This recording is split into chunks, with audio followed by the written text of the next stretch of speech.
প্রিয় কৃষি উদ্যোক্তা ভাইয়েরা, প্রিয় ভিউয়ার্স, আসসালামু আলাইকুম। দেখতে পাচ্ছেন একজন তার জমিতে কি দিচ্ছেন আঙ্কেল? জমিতে বীজ দিচ্ছি।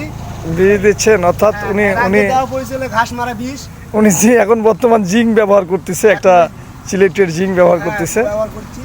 তো আপনার জমিটা এরকম হয়ে গেল কেন? একদম পুরো কি বলে পুড়ে যাচ্ছে, পুড়ে গেল কেন? ঘাস মারা বীজ দেওয়া পড়ছে স্যার। ঘাস মারা বীজ দিছে? আপনি দিছিলেন এই ওষুধটা?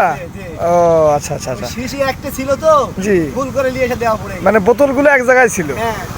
ঘাস মারা যে এটাও ছিল এক জায়গায়? ছিল ঘাস মারা বীজ সব এক জায়গায় ছিল। আচ্ছা আচ্ছা আচ্ছা। এই ভুল করে এক শিশি চলে আসছে, আসে দিয়ে এই অবস্থা। ওটা যখন দিছে তখন কি ওই যার জমিটা উনি ছিলেন না?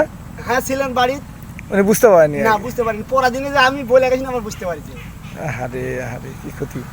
যাই হোক, কৃষি ব্যবসা হলো সারা বিশ্বের মধ্যে আমরা কিন্তু লিডার। হ্যাঁ, আমরা বাংলাদেশ কিন্তু এই কৃষিকে নিয়েই কিন্তু আমরা আমাদের এত কিছু। এই কৃষি ব্যবসায় কিন্তু আমরা এই ভুলগুলো আমাদের করা যাবে না। হ্যাঁ, বোতলগুলো অবশ্যই ভালো করে চেক করতে হবে এবং আগাছানাশক অন্য জায়গায় রাখতে হবে। না, এক জায়গায় রাখা যাবে না। ওকে, এখান থেকে শিক্ষণীয় আমাদের কৃষি উদ্যোক্তা ভাইয়েরা, যেন আমরা এই ধরনের ভুল না করি। তাই তো আমাদের ভুল করা যাবে না? না। ওকে, ধন্যবাদ। দেখতে পাচ্ছেন আপনারা যে যখন লেবার দিয়ে কোনো ওষুধ ব্যবহার করা হয়, যদিও এখানে আগাছানাশক ব্যবহার হয়েছে, কিন্তু এই মানে ওষুধটা দিয়েছে নির্দিষ্ট একটা জায়গায়, বাদবাকি কিন্তু দেখুন ফাঁকা। অর্থাৎ এই মেডেলে কোনো ওষুধ দেয় নাই।